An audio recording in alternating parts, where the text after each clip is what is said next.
Welcome to the Fire Rescue Wellness Podcast Spotlight, where we revisit take-home messages and shine a light on previous FRW podcasts in 10 minutes or less. I'm Lex, AZ's right and left-hand woman, and I churn out these mini episodes for her. Let's go. I tested against 1,000 certified firefighters or EMTs. We're all either wildland firefighter experience as well, ambulance operators, volunteers, cadet programs. Their resumes were stacked. I think the fact that I flew 2,500 miles probably helped me, on that as well. And I studied diligently for the tests. But this backwards philosophy that if we lower the standards, more people will walk through our front door, I think is one of the main issues.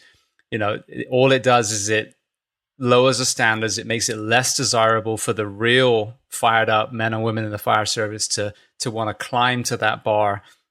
And then you obviously, you're without sounding disrespectful, you're kind of scraping the bottom of the barrel too, if you're not asking people to climb to the standard. But I feel like that when you set it, the Navy SEALs, the Green Berets, the SAS in the UK, you're going to have a line out the door, but if you're 18 and a heartbeat bums on seats, I've watched it be completely different.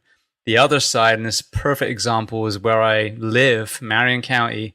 They've just had 2 firefighter suicides in the last 3 weeks. They work a 56-hour week, no Kelly. And this is a somewhat affluent area, a lot of horse farms. They just built this enormous facility called the World Equestrian Center. I mean, there's a lot of money in this area. So 56 hours, and they were on near minimum wage as well. But then because they have that 18 and a heartbeat mentality, and they're known for beating the hell out of their people, they're becoming more and more short-staffed. So now the men and women that protect my family are now getting mandatory over and over and over again. So that 56 becomes an 80-hour work week. And I sat down with a couple people from their department, and I told them about what I think should be the industry standard, which is 24/72, which is a 42-hour work week, and the fact that there's resistance against working a 42-hour week when all civilians do blows my mind, that we're awake all night and protecting lives. But they're like, oh, we can't even staff it now. And that was my point. It's like, why do you think that is? If someone comes in, you said you're probably going to work 80-hour weeks, how many people are lining up out the door?